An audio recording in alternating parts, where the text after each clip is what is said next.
daw ng kamote for dinner. Yan, fresh na fresh.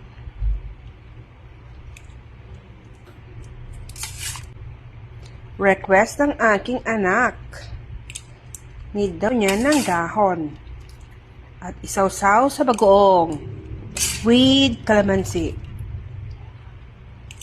Mga Ilocano lang yata gumagawa nito eh. Kayo ba? Makain kayo ng ganito?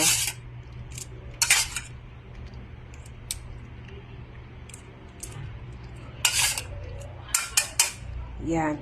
I'll save this para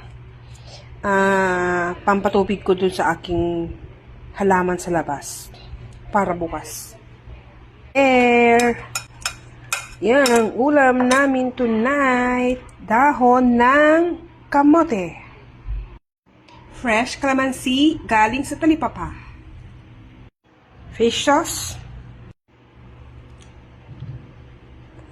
Dagdag ang bagoong. Oops. Mix.